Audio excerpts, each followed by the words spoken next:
ấy nhớ trong đó ta chỉ nói về bét tá tỏ tùm buồn no nè nó chỉ chuột chuông cay buồn này nó nè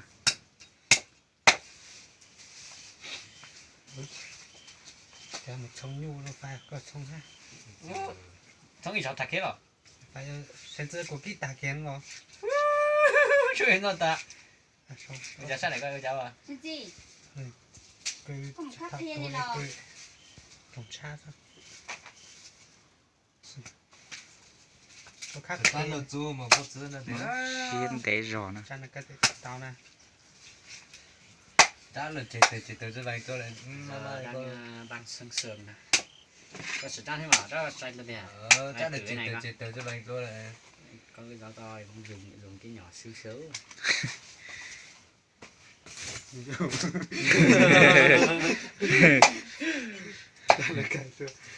chắc là chỉ cái hết sao đó nhanh không mà đi làm cái nhỏ xíu kia sạch sạch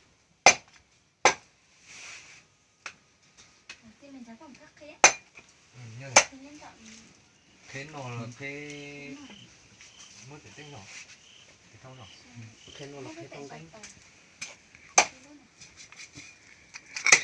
dành cái gì tháp bao tham một tao thì tháp bao thành hình của họ cái đậu có quan trọng nè.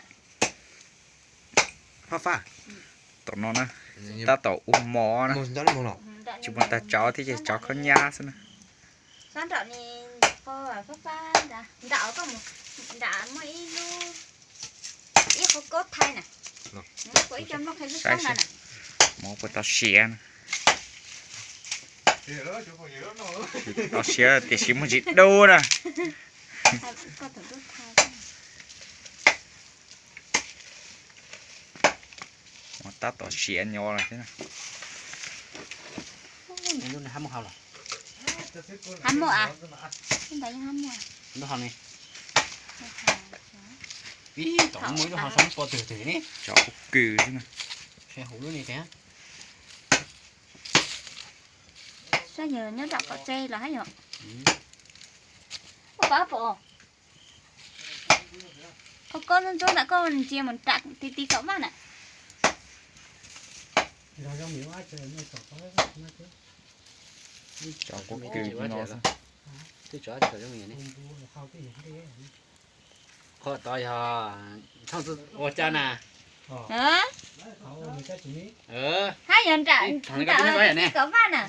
Ai giờ tin trả số gắn nhiều nhớ trả ta trả trả nè. nè tao hỏi cho tao này đấy cho khát cha thì khát cha nó Có bộ.